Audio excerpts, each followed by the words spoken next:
Gimmicks. That's what I'm all about. So, I have this spreadsheet that has ratings for the GBA games I played on stream. Ratings range from 0 to 4. And yes, I start at 0 because there are meg games, bad games, and god-awful games. Games that are insults to the entire history of video games. Games that are opposite of fun, like staring at a wall and doing nothing is better than actually playing the game. And as of this recording, there are 2 games in this genre. 2 games that have a 0 on the spreadsheet. Let's dive in.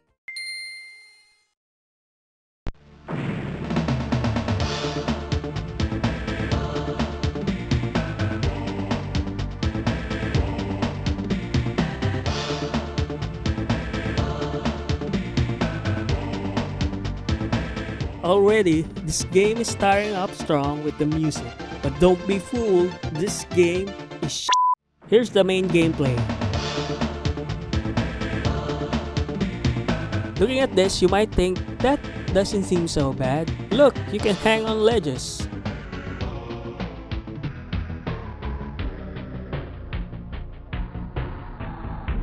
Well, let me tell you about old games.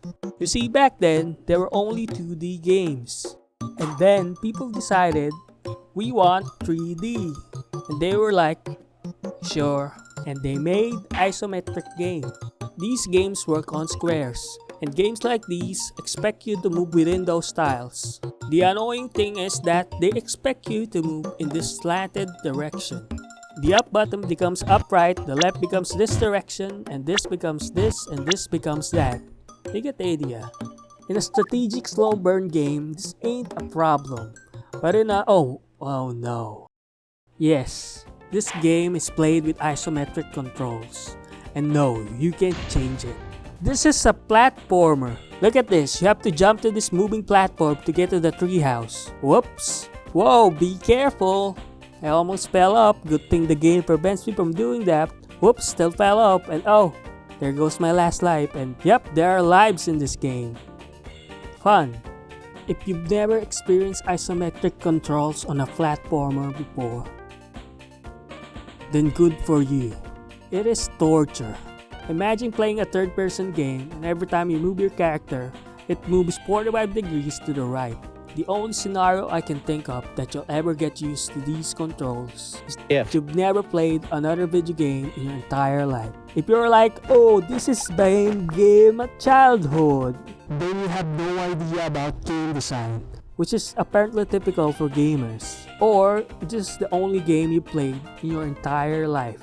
The other thing is that there's another semi-3D platformer game for the GBA that came out around the same time as this. And it's actually good. And that's BanjoKazooie Grunty's Revenge. They literally came out a few days apart. And if you're looking for an actual good version of this game, then I suggest you play that instead. I've also looked up speedrun for this game, and it seems like everyone just skipped to the last boss using a password. So yeah, even speedrunners don't want to play this game. Well, except one.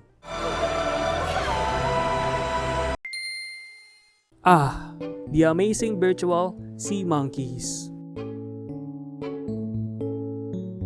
The game is simple. You have to collect all the goldfish and then guide the sea monkeys to the goal before the time runs out. Now this isn't too bad. Just like lemmings, right? Well, in this game, you use this fish named Nautica. And like lemmings, you don't have any control of the sea monkeys. You have to guide them by interacting with various obstacles on the map. And yep, this game is just an escort mission. You have to get your guys to the goal and also prevent them from dying. Now if this game is just that, then I would have given it a 1. It would still suck, but not that soul crushing as a 0. But don't worry, I have a list of reasons why this is a 0. No fast forward. So after you get all the goldfish, you still have to wait for the sea monkeys to get to the goal in real time. Controlling your character is pretty jank. You accelerate as you move rather than just constant speed. And also, every time you turn left or right, your character has a Dota 2 turn rate that needs to happen. Game lags. There are things that instantly kills your character. There are things that kill your sea monkeys, and you won't know until you get them. The way you guide your sea monkeys sucks. Like here in level 5, you have a stack of rocks to block them, but you don't know the trajectory of where you're going. If you stack 2 rocks, they'll just go over it. But if you stack 3 rocks here, they still walk over it. But if you stack it here, for some reason, it's correct and they move towards that direction. In Lemmings, everything makes sense. Except, you know,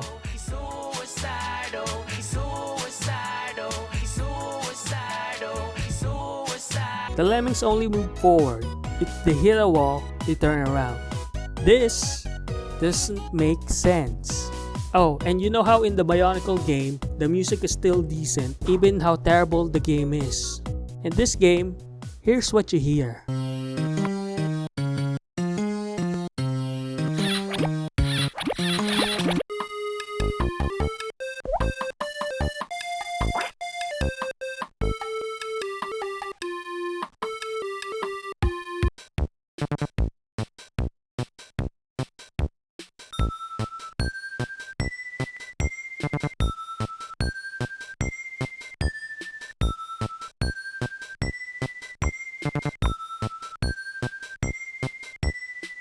My favorite song is in level 4 because it sounds familiar.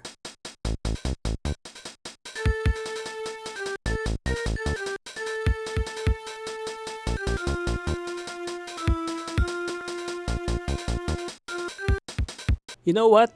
I actually searched for midis of Bring Me to Life, and they're better than this.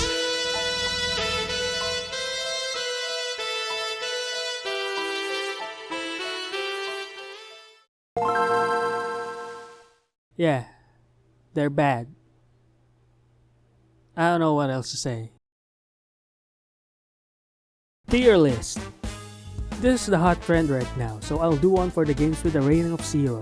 Here are my categories: very bad, terrible, horrendous, dreadful, and no human being could possibly play this. I'll put Bionicles to very bad because if not for the isometric controls, it will be just bad. And I'll put seamonkeys to horrendous because I don't think this game could be salvageable for any minor changes you do. Well, that's it. Check out my VOD channel, that's where I'll be uploading my Twitch VODs. And also my Twitch, check it out. And yeah, bye.